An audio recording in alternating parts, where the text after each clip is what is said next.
Hello, Steve Wilson here, and I'm with David Hornett in his home in Hobart, Tasmania, and we're going to have a little chat about his making of concertinas. When did you first become aware of concertinas? I first really became aware of concertinas when I first went around the folk circuit when I was about 42. I couldn't play a note and knew nothing about anything. And I married this musical woman who decided she was going to educate me. But so very early on I noticed there were things called concertinas and I couldn't stand them because they were screaming instruments. But it wasn't until I got to the National Folk Festival one year and there was a fellow there with a little cap on who had a little concertina, and he was leading a group, and it wasn't playing Irish, he was playing old Australian tunes, and I had no idea who he was. And I thought, well, these things might have some merit because you could hear them above everything else. Anyway, that sat in the back of my brain, and then I knew I was going to retire at some stage because I got to that stage to about 63. And I thought, what am I going to do when I retire? And I knew a few people who'd sat on the couch, watched TV, watched footy and died. And I thought, now I'm going to do something. I'm going to do something that keeps me interested for some period of time. Good idea. So I thought, well, I want to make concertina. I don't know why I wanted to make concertina, but I thought I want to make concertina. But I didn't do anything. I thought I'll buy one instead. So I looked at the internet and there was a bloke called Sutner who was advertising and people raved about Sutner. So I emailed Sutner. He contacted me. I paid him his 4,000 Australian dollars for the down payment. He said 2 years, and I waited and waited and waited. Nothing happened. I didn't hear cooey from him for 2 years. And I thought, that they mustn't be that hard to make. I mean, they're a little box of things. They can't be too hard to make. So I emailed him, and I took quite a few emails. Eventually, he gets back to me and he says, oh, look, I'm a bit under at the moment with all the orders. You'll have to wait for at least another year. And I thought, below that. So I decided to make a concertina. Literally, I just decided to make a concertina on the spot. But anyway, while I was still waiting for Sutton, I made 4. And they were 39 button concertinas in a standard 6 1/4 inch box. And I was as proud as punch, and I took one up to Nariel. And out of the bushes there appeared this fellow with a little hat on, and he says, hi, you make concertinas, David? And I said, yeah, and I showed him mine, and he says, I'm Chris Gent. Now, vaguely, somewhere I'd heard about Chris Gent, I didn't know much at all. I said, oh, hello, Chris. He said, mind if I play it? So we had to go at it. He said, absolutely remarkable, you made this. And I said, oh, thank you. And I said, anything wrong with it? And he's a very polite man, Chris, and he said, the reeds could be better. And I said, oh. He said, they're a bit slow. I said, oh. And he said, the spacing would be wrong. I said, oh. And anyway, Chris then called across Ian Simpson, who I hadn't realised Ian had made a concertina or two in his time, and Ian pulled mine to bits. And he says, oh yeah, the reeds are a bit shit, he says. The gaps are a bit wide. I said, oh, because I hadn't realised it was critical to have very close fitting reeds. I just didn't know this. Rather disheartened, I came back, pondered it, because I designed my own reeds too. I hadn't just measured reeds, I designed my own and made them wider by 20%, and I made them longer. They were long scale reeds, so I'd made them longer and I made them parallel. I hadn't tapered them. And so I was a bit disappointed. I thought, well, that must work. Truly, that must work. So I filed them up differently. It made a world of difference, and I tried to get pretty accurate with the sides, so I cut down the gap on the side and had a much, much better concertina. And as I made more reeds, after about my 5th or 6th concertina, things started coming together. So that's how I started.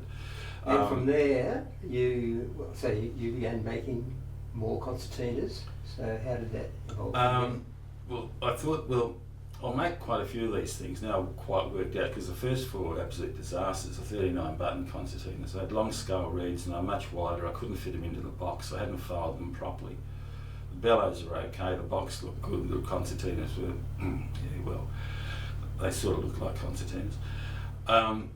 But I made a few to give away to the family and friends. See, I thought I had to. Well, I had the skills and I'd tooled. It'd take me so long to build the jigs and things because they're all handmade. But you make them in jigs and then you use machinery to make the reeds and whatever. It'd take me so long. I thought I'm not going to let this effort go to waste. It took me over 1,000 hours to make my first concertina. You know, it was a long while. I calculated 1,200 hours was all up the first one. It now takes 120 hours. So that's very, very generous of you. You've given away quite a few concertinas, I think. Well, as I said, I wasn't going to sit on the couch and be bored, so I tried to count it up a little while ago, and I was telling you the story as to how many I've given away, and I think it must be upwards of 10, somewhere there. I didn't give away the first 4. I wouldn't dare even give them to the devil himself. After what Chris said, after that, I figured that the concertina can actually be made smaller and still have the same spacing and the same distance from the palm rest to the buttons by moving the buttons effectively up a little bit and shrinking the sides in. So I've got 5.5-inch concertinas. Which is that one over there? No, this is a 5.5-inch. Yeah. And then I was on Concertina Net one day, and someone there was saying, "Oh, has anyone ever seen a Jeffries 5-inch concertina, a 30-button 5-inch concertina?" And I thought, well, not to be beaten, I can make a 31-button 5-inch concertina without changing the reed size, says I to myself, and I'll make it in GD rather than with CG reed, so it's slightly smaller. And I went the whole hog, so I made one in GD.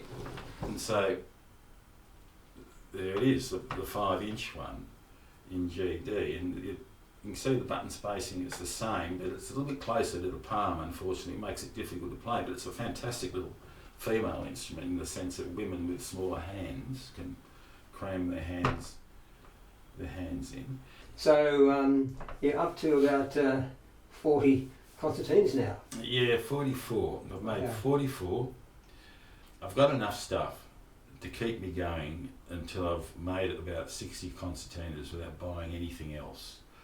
And 120 hours of concertina, between 120 and 140 hours, and I don't work flat out, so I might work 3 hours this day, 5 hours the next day, nothing for a week and that sort of thing.